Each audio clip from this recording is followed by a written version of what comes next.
సరసాలు చాలు శ్రీవారు వేళ కాదు, విరహాల గోల ఇంకా నా వీలు కాదు అనే పాట కొన్ని సంవత్సరాల క్రితం చాలా ఫేమస్ అయింది.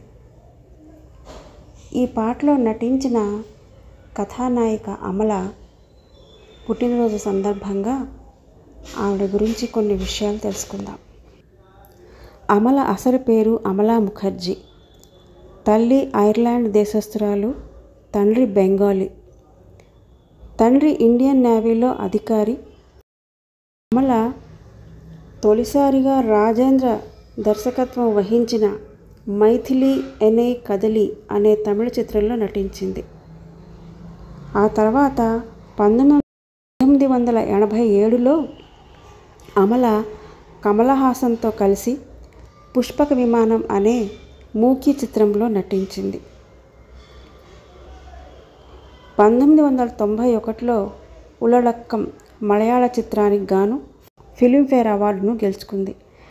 చెన్నైలో ప్రముఖ నాట్యకారిణి రుక్మిణీదేవి అరుండేల్కర్ వద్ద శాస్త్రీయ నృత్య శిక్షణ పొందుతున్న అమల తమిళ దర్శకుడు భారతీరాజా దృష్టిలో పడి ఆయన దర్శకత్వం వహించిన వైశాలి అనే తమిళ చిత్రం ద్వారా కథానాయికగా సినీ రంగ ప్రవేశం చేసింది. తెలుగులో ఈమె మొదటి చిత్రం రామానాయుడు నిర్మించిన చిన్నబాబు. ఈ చిత్రంలో కథానాయకుడు నాగార్జున.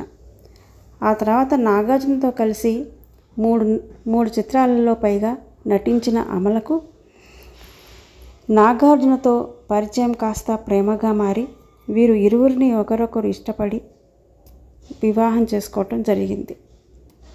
వీరికి 1994లో అఖిల్ జన్మించాడు. వివాహానంతరం అమల నట జీవితానికి స్వస్తి పలికి కుటుంబ జీవితానికే ఎక్కువ ప్రాధాన్యతను ఇచ్చారు.